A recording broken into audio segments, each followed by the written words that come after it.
잇몸이 조금 붓고 치아가 막 흔들려서 불편해서 치과에 갔더니 치과 의사가 이 뽑아야 됩니다 해서 놀란 분들이 많으실 겁니다. 대부분의 환자분들은 당연히 이를 뽑지 않고 오래 쓰고 싶어 하시거든요. 오늘은 여러분들이 큰 비용 부담 없이 치아를 오래 쓸 수 있는 방법을 알려드리겠습니다. 그 비법은 바로 잇몸 치료입니다. 잇몸 치료를 설명하기 전에 우리 먼저 치태와 치석에 대해서 알아야 합니다. 치태는 우리가 밥 먹고 나면 입안에 음식물이 남겠죠. 그 음식물과 세균이 합쳐져서 생긴 게 치태거든요. 그래서 우리가 양치질을 한동안 안 하고 치아를 손톱으로 긁어봤을 때 하얀 게 묻어나올 거예요. 그게 치태거든요. 우리가 칫솔질, 양치질을 하는 목적은 그 치태를 제거하는 거예요. 그 치태가 충치의 원인도 되고 잇몸 질환의 원인도 되기 때문이거든요. 치태 양치질로 다 제거가 되면 너무 좋은데 실제로는 그렇게 되지 않는 경우가 많거든요. 특히 치아 사이 같은 경우는 치태가 정말 제거가 안 되는 경우가 많기 때문에 그래서 치실이나 아니면 이런 치간 칫솔을 사용해야 되는 이유도 다 그런 거거든요. 치실 안 써도 됩니다 하는 이런 칫솔 광고들 있는데 사실상 전혀 제거가 안 된다고 봐도 됩니다. 네. 치태가 오래 남아 있으면 단단한 돌처럼 되는데요. 그게 치석입니다.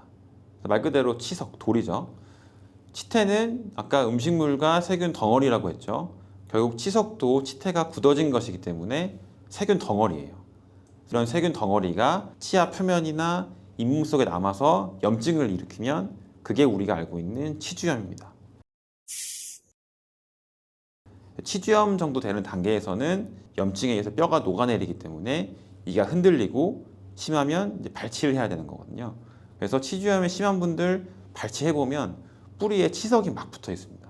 그래서 이 사진을 보면 조금 징그러울 수도 있긴 하지만 뿌리 부분에 검게 뭔가 붙어 있어요. 그게 다 치석이거든요. 저게 제거가 안 됐기 때문에 이가 흔들리고 빼는 거예요. 우리는 이를 뽑지 않기 위해서 염증이 원인이 되는 치태와 치석을 제거해야 되겠죠. 치태는 우리가 노력하면 칫솔질을 좀 열심히 하거나 치실이나 치간 칫솔을 사용하면 어느 정도는 제거할 수 있어요. 근데 치석은 절대로 칫솔질로 제거가 되지 않습니다.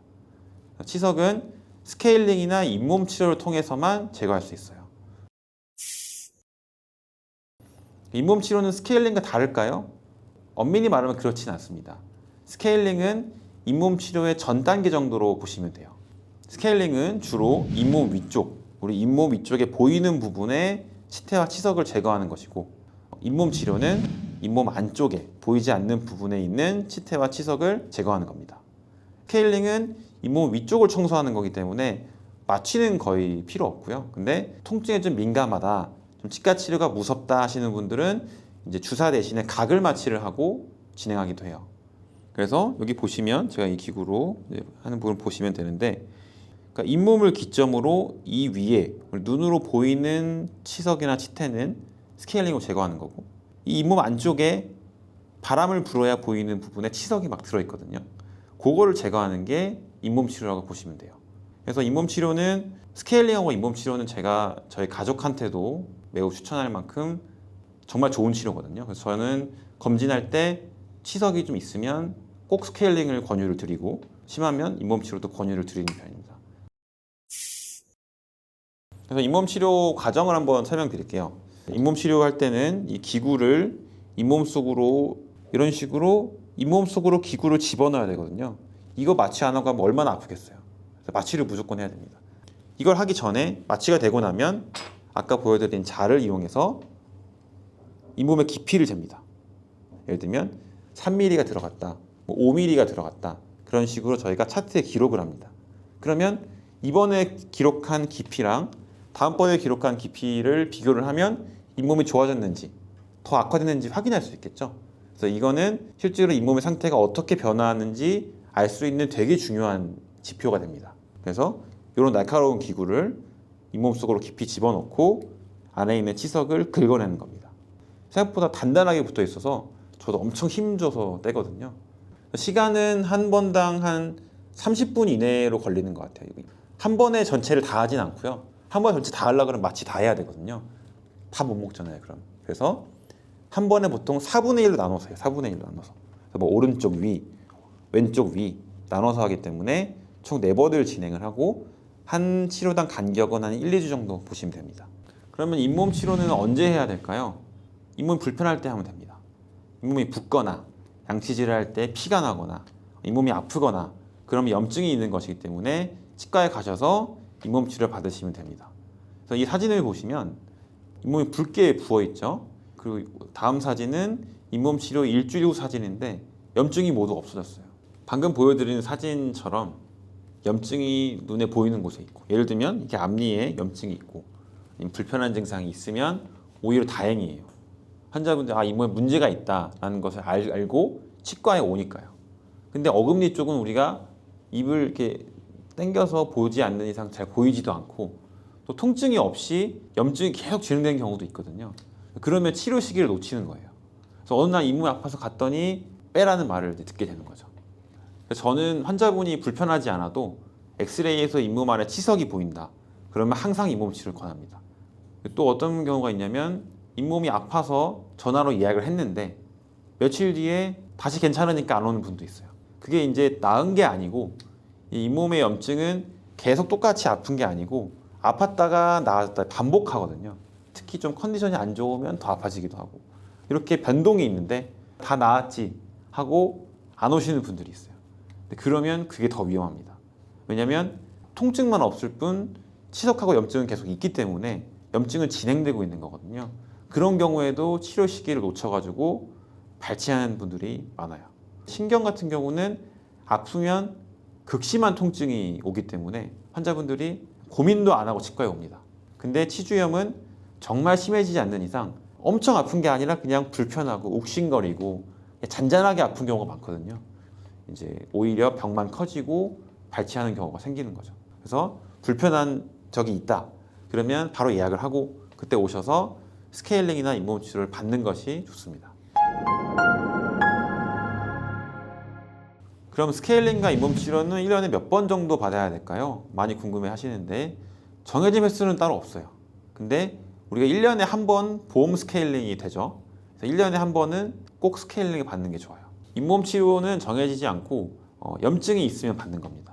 그래서 저도 이제 논문을 검색을 해보면 1년에 뭐 2회에서 4회씩 잇몸 치료하신 경우도 많고 실제로 그렇게 했을 때 치아 상실률, 치아를 빼게 되는 비율이 되게 많이 감소했다는 결과도 있거든요. 그래서 잇몸 치료는 내가 치석이 잇몸 아래에 있다라는 게 보이면 그 부위라도 부분적으로 받는 게 좋아요. 그럼 이제 치과 치료를 하면 비용이 중요하죠. 근데 보험 스케일링은 비용이 한 15,000원에서 2만 원 정도, 상대적으로 좀 적은 비용이거든요. 근데 잇몸이 안 좋은 분들, 치주염으로 이를 빼고 임플란트를 심은 적이 있다. 이런 분들 사실 1년에 1회만으로는 부족하거든요. 1년에 2번 저는 보통 추천을 드립니다. 그래서 6개월에 한 번 정도 받는 것을 추천드려요. 근데 이제 스케일링이 보험이 1년에 한 번만 된다고 했죠. 1년에 2번 받으려고 그러면 한 번은 그런 비보험으로 받아야 돼요. 비보험 스케일링 비용이 한 5만 원 정도, 5만 원에서 7만 원 정도로 상대적으로 좀 비싸거든요. 그래서 그럼 또 우리가 더 저렴하게 받을 수 있는 꿀팁을 또 알아야겠죠. 일단 제가 추천드리는 방법은 저는 보통 연초나 연말 등 보험 스케일링을 받는 시기를 매년 정해놓는 것이 좋다고 말씀을 드리거든요. 그 1년에 한 번의 기준이 스케일링을 받은 시점으로 1년이 아니고 그냥 1월 1일부터 12월 31일까지가 기준이에요. 그래서 1월 초에 스케일링을 받았다면 그 다음 해 1월 1일 이후부터는 보험 스케일링을 받을 수 있어요. 제가 예를 들어 설명해 볼게요. 1월 달에 보험 스케일링을 받았다면 한 6개월이 지났을 때 한 7월이나 8월쯤 한 번 더 치과에 가서 검진을 받으세요. 그때 검진할 때 치석이 있다. 그러면 스케일링은 보험 적용이 안 되기 때문에 대신에 잇몸 치료를 받으면 돼요. 그러면 스케일링 아까 5만 원에서 7만 원이라고 했죠. 근데 잇몸 치료는 한 15,000원에서 한 2만 원대 정도 되거든요. 훨씬 더 적은 비용으로 치료를 받을 수 있는 거죠. 근데 이제 잇몸 치료 아까 15,000원, 2만 원의 비용은 전체를 하는 거의 비용은 아니고 4분의 1, 오른쪽 위, 왼쪽 아래 이렇게 한 군데만 할 때당 15,000원에서 2만 원대가 비용이 발생하는 거여서 전체 다 하게 되면 사실 스케일보다 비싸지긴 해요. 그래도 부분적으로 치석이 모든 치아에 다 많이 생기는 건 아니라고 한다면 뭐 오른쪽 아래가 안 닦여서 거기만 치석이 잘 생긴다. 그럼 거기만 잇몸 치료를 하면 조금 더 효율적으로 치료를 받을 수 있겠죠.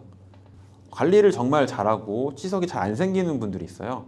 이런 분들은 이렇게 하실 필요는 없고요. 치석이 잘 생기고 잇몸이 좋지 않은 분들, 그런 분들은 이렇게 1년에 2회 정도 치석을 제거해주면 조금 더 건강하게 잇몸을 관리할 수 있습니다. 마지막으로 주의사항 말씀드릴게요. 첫 번째로는 잇몸 치료하고 나면 일시적으로 좀 시릴 수 있어요. 이게 이제 치아 뿌리가 치석으로 덮여 있다가 치석이 이제 없어지면서 외부 자극에 노출이 되죠. 그러면 이제 이렇게 시린 증상이 발생하는 건데요. 며칠만 지나도 괜찮아지고 오래 걸려도 1, 2주 이렇게 이상 가지는 않는 것 같아요. 다만 그 시린 증상이 있을 동안은 찬 걸 좀 덜 드셔야 돼요. 계속 시린가 하면서 계속 찬 거 넣어보고 얼음 대보고 그런 행동은 치아를 더 예민하게 만들거든요. 그래서 시린 증상이 발생을 하면 그동안은 조금 너무 차가운 아이스 아메리카노 이런 거는 조금 자제해 주시면 조금 더 시린 증상이 빨리 없어질 수 있습니다. 만약에 너무 시린 게 심하다 그러면 치과에 한 번 더 오셔서 지각과민 처치를 해주시면 또 금방 좋아집니다. 그리고 이거 많이 물어보세요. 잇몸 치료를 하고 잇몸이 내려갔다 라고 많이 하십니다. 잇몸이 원래 꽉 차 있었는데 사이에 공간이 생겼다고 많이 말씀하시거든요. 그거는 반만 맞는 말이에요. 이 잇몸 치료 때문에 내려간 게 아니고 원래 잇몸은 그 위치였어요. 근데 치석 때문에 부어 있다가 잇몸 치료로 인해서 붓기가 빠지니까 원래 위치로 돌아간 것 뿐이거든요. 네. 그래서 나 잇몸 내려갈까 봐 스케일링 안 해요. 잇몸 내려갈까 봐 잇몸 치료 안 해요 라는 분들 실제로 있습니다. 근데 그렇게 되면 계속 염증이 심해져서 나중에 더 심한 치료, 잇몸 수술이나 발치까지 넘어갈 수 있기 때문에 잇몸 내려가는 거는 걱정하지 마시고 잇몸 치료를 받는 게 좋습니다. 마지막으로는 잇몸 치료를 하고 나서 우리가 어떻게 관리를 해야 되는가거든요. 잇몸 치료하는 과정에서 우리가 이런 기구를 잇몸 속으로 깊이 넣는다고 했죠. 그럼 상처가 나거든요. 그게 회복되는데 시간이 한 1, 2주 정도 걸려요. 그 과정에서 우리가 양치를 제대로 안 하고 치실도 안 하고 단 거 많이 먹고 이런 식으로 관리가 안 되면 그럼 회복이 늦어져요. 그리고 결과도 안 좋고요. 잇몸 치료로 청소했으니까 이제 됐다가 아니라 잇몸 치료를 했으니 회복이 잘 되기 위해서 더 열심히 관리를 해야겠다라고 하시는 게 맞습니다. 20, 30대에는 잇몸 관리를 열심히 안 해도 눈에 보이는 큰 변화는 없어요. 그냥 부었다가 말고. 40대부터는 잇몸 관리를 열심히 한 분과 그렇지 않은 분들에는 엄청난 차이가 생겨요. 나이가 들수록 그 격차는 커지거든요. 그래서 잇몸 치료는 전부가 다 보험이 적용 가능한 치료이니까 이 영상 보시고 잇몸이 걱정된다 하시면 치과로 얼른 가셔서 잇몸 치료 받으시면 되겠습니다. 치과에서 잔소리 들으신 적 있으신가요? 저는 정기검진 때 칫솔질 열심히 하세요, 치실 사용하세요 등의 잔소리를 많이 하는 편입니다. 그 이유는 대부분의 치과 질환이 구강관리가 부족해서 생기기 때문입니다. 칫솔질을 꼼꼼히 하지 않아서 치태가 쌓이면 충치가 생길 수 있습니다. 또한 치태가 오랫동안 제거되지 않아서 치석이 되면 잇몸 질환을 일으키기도 합니다. 그래서 구강관리를 열심히 할수록 충치와 잇몸 질환 발생 확률은 줄어들겠죠. 하지만 이와는 반대로 관리를 열심히 할수록 발생 확률이 높아지는 치과 질환이 있습니다. 바로 치경부 마모증입니다. 치경부 마모증이라는 단어는 사실 처음 들어온 분들이 더 많으실 것 같습니다. 저도 치과에서는 환자분께 그냥 폐였다고 말씀드립니다. 치경부 마모증은 치아와 잇몸이 만나는 부위가 마모로 인해서 패이는 것을 말합니다. 치경부 마모증의 대표적인 증상은 지각과민인데요. 쉽게 말하면 이가 시린 거예요. 그래서 찬 거를 먹거나 음료를 마실 때 유난히 시린 치아가 있으면 그거는 치경부 마모증이 있는 거거든요. 그래서 충치가 생긴 것으로 착각해서 오시는 분도 있습니다. 칫솔질을 하거나 물을 마실 때 뭔가 시리다 그러면 치과에 내원하셔가지고 체크하시는 게 좋아요. 치경부 마모증이 아니더라도 충치도 비슷한 증상이 있기 때문에 꼭 체크해서 충치인지 치경부 마모증인지 확인하는 것이 필요합니다. 저는 찬물을 잘 안 마셔서 불편함이 없어요 라고 하는 분도 있어요. 하지만 치경부 마모증은 단순히 시린 증상만 일으키는 것은 아닙니다. 사실 시린 증상은 치경부 마모증 초기에 오히려 심하고 시간이 지날수록 적응해서 좀 줄어드는 경향이 있거든요. 그래서 치경부 마모증이 심해지면 치아의 목 부분이 얇아져서 치아가 약해지고 심하면 이 사진처럼 치아가 부러지는 경우도 있어요. 그리고 움푹 패인 부분에 치태가 잘 제거되지 않으면 충치가 생기거나 잇몸 질환이 생길 수도 있습니다. 그러면 치경부 암호증은 왜 발생할까요? 원인은 정말 많지만 오늘 영상에서 소개할 원인은 바로 칫솔질과 치약입니다. 그러면 칫솔질을 열심히 하면 안 되는 건가? 라고 생각하실 수도 있는데 그건 아니고요. 제대로 하면 됩니다. 치약에는 연마제라는 성분이 들어있는데요. 연마제는 쉽게 말하면 사포입니다. 치아 표면에 붙은 치태를 물리적으로 제거하는 성분인데요. 칫솔질을 하고 나면 이가 매끈하게 되는 것도 다 이 연마제의 역할이라고 보시면 됩니다. 근데 치약을 너무 많이 쓰면 필요 이상으로 연마제가 치아에 닿게 되기 때문에 치아가 손상되는 것입니다. 그래서 예를 들면 우리가 후라이팬에 붙은 음식물을 너무 세게 닦다가 너무 세게 닦아서 프라이팬이 손상되는 그런 거랑 비슷하다고 보시면 됩니다. 이 파노라마 사진은 치약이 얼마나 우리 치아를 손상시킬 수 있는지 보여주는 사진인데요. 환자분이 처음 오셨을 때 아래 앞니 양옆이 움푹 패여 있었습니다. 그래서 치경부 암호증이 잘 발생하는 부위는 아니라서 환자분께 여쭤봤더니 치간 칫솔에 치약을 묻혀서 사용하셨다고 합니다. 치간 칫솔에 치약을 묻혀서 사용하는 것만으로도 치아가 움푹 패일 수 있습니다. 치경부 암호증의 또 다른 원인은 바로 잘못된 칫솔질인데요. 최근에는 다양한 매체에서 TV나 유튜브에서 올바른 칫솔질 방법을 잘 배우셔서 다들 잘 하시지만 예전에는 잘못된 방법으로 칫솔질을 했던 분들이 되게 많습니다. 그 예시가 유명한 분노의 양치질 영상인데요. 이 영상에 나오는 칫솔질 방법은 횡마법이라고 해서 치아의 옆면을 앞뒤로 또는 좌우로 닦는 방법입니다. 어금니의 경우는 앞뒤로 닦게 되고 앞니의 경우는 좌우로 닦게 되는 방법입니다. 이 방법으로 하게 되면 치경부에 많은 힘이 가해지고 잇몸이 퇴축돼서 치경부 암호증을 더 가속화시킬 수 있어요. 치경부가 어딘지 제가 말씀 안 드렸죠. 치경부는 치아의 목 부위라는 의미를 가지고 있는데 쉽게 말하면 치아하고 잇몸 사이 부분을 말합니다. 이 영상을 보시고 칫솔모를 한번 확인해 보세요. 칫솔모가 이렇게 끝에 부분이 잘 펴져 있으면 괜찮은 건데 칫솔모가 옆으로 휘어져 있다. 그러면 칫솔질을 너무 세게 하고 있는 겁니다. 그래서 강도를 조금 줄여야 됩니다. 또 이런 원인들 외에도 딱딱한 음식을 좀 많이 먹거나 마른 오징어를 많이 먹는다던가 또는 이를 악무는 습관이 있거나 이갈이 등의 습관이 있으면 그것도 치아가 패이는데 영향을 줄 수 있어요. 치경부 암호증이 어떤 건지 알았으니 이제 예방하는 방법을 알아야겠죠. 딱 3가지만 기억하시면 됩니다. 첫 번째는 정해진 시간 동안만 집중해서 이를 닦는 건데요. 가끔 환자분들과 대화해보면 10분 이상씩 닦는 분들도 있습니다. 어떻게 10분을 닦지? 라고 생각이 들었는데요. 이런 분들은 주로 다른 일을 하면서 이를 닦습니다. 유튜브를 보면서 이를 닦거나 TV를 보면서 이를 닦거나 어떤 분들은 집안 구석구석 돌아다니면서 이를 닦는 분도 있어요. 이렇게 되면 닦았던 부위를 계속 닦게 되고 그 부위는 연마제가 계속 접촉이 돼서 치아가 손상되거든요. 다른 일을 하면서 양치질, 칫솔질을 하는 것보다는 정해진 시간 동안 약 2에서 3분 정도 타이머를 설정해 놓고 집중해서 이를 닦는 것도 좋습니다. 그리고 닦는 순서, 루틴을 정해 놓는 것도 좋은데요. 그런 것 없이 마구잡이로 닦게 되면 닦았던 곳을 또 닦을 수도 있어요. 예를 들면 오른쪽 위부터 시작해서 오른쪽 아래로 간다. 이런 등의 순서를 정해 놓고 닦으시면 2, 3분 안에 집중적으로 치아를 잘 닦아서 치경부 암호증이 생기는 것을 막을 수 있어요.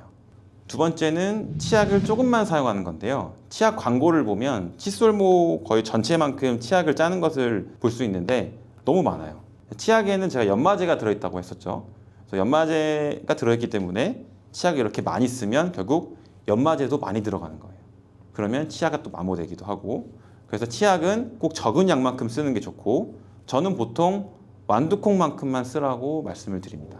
사람들이 약이라고 해서 좋으니까 많이 써야겠다라고 하는 분도 있는데 그건 좋지 않습니다. 그래서 가끔 이가 안 닦이면 어떡하나요 하는데 완두콩만큼으로도 충분히 닦이기 때문에 걱정 안 하셔도 됩니다. 그리고 아까 사진에 설명드렸듯이 치간 칫솔에는 절대로 치약을 묻혀서 사용하시면 안 됩니다. 마지막은 시린이 전용 치약을 사용하는 것입니다. 시린이 전용 치약은 일반 치약보다 연마제가 적게 들어가 있어서 같은 양을 사용해도 치아 마모가 적게 발생하거든요. 그리고 탈민감제라는 성분이 들어있는데 이건 시린 증상을 줄여줍니다. 그래서 시린이 치약을 사용하면 치아가 더 마모되는 것을 막을 수 있고 동시에 시린 증상도 줄일 수 있어요. 근데 시린 전용 치약은 연마제가 적게 들어있다고 했었죠. 그래서 일반 치약에 비해 잘 안 닦인다는 느낌을 받으실 수도 있습니다. 그래서 그런 느낌이 드시는 분들은 일반 치약과 시린이 전용 치약을 번갈아 가면서 쓰시면 됩니다. 그래서 주로 우리가 식사를 하고 나서 저녁에 양치질을 할 때는 일반 치약을 사용하고 아침에 양치질을 할 때는 시린이 치약을 사용하면 시린 증상도 줄여주면서 이를 깨끗하게 닦을 수 있어요. 이미 근데 이 영상을 보기 전에 치공부 마모증이 생긴 분들도 있겠죠. 네, 그런 분들은 그래도 제가 말씀드린 세 가지를 그대로 지키면 더 마모가 되는 것을 막을 수 있어요. 만약에 너무 시리다, 시려서 물을 못 마시겠다, 그런 경우는 치과에 와서 이가 시려요 하고 말씀하시면 지압감인 처치라는 것을 해주거든요. 근데 그게 시린 증상을 완화하는데 효과가 되게 좋아서 환자분들 만족도가 되게 높습니다. 그래서 내가 너무 시린 증상이 심하다 그러면 치료 받으시면 될 것 같습니다. 이 지압감인 처치는 보험 진료이기 때문에 비용 부담이 크게 없으실 거예요. 만약에 너무 많이 베었다, 그래서 단순히 약을 바르는 것만으로도 힘들다, 그런 경우에는 레진이나 다른 보험 재료로 때울 수도 있습니다. 그리고 마모가 너무 심해서 치아가 부러질 가능성이 있는 분들 또는 부러진 분들은 그때는 크라운 치료를 해야 됩니다. 그래서 이런 레진이나 크라운 치료를 다 이제 보험이 안 되는 비싼 치료죠. 그래서 그런 치료를 막기 위해서라도 우리가 시린이 치약을 사용해서 치공부 마모증을 좀 예방할 필요는 있겠죠. 오늘은 치공부 마모증의 예방하는 방법에 대해서 알아봤는데요. 제가 이걸 준비한 이유는 관리를 열심히 한 분들이 오히려 문제가 생기는 경우가 있어서 그런 거거든요. 일을 열심히 한 사람이 피해를 보면 안 되잖아요. 근데 이 치공부 마모증의 경우는 오히려 열심히 한 분들이 피해를 보는 경우가 있어서 그게 안타까워가지고 이렇게 내용을 준비했습니다. 그래서 여러분들이 이 방법을 통해서 치아를 건강하고 오래 사용하셨으면 좋겠습니다.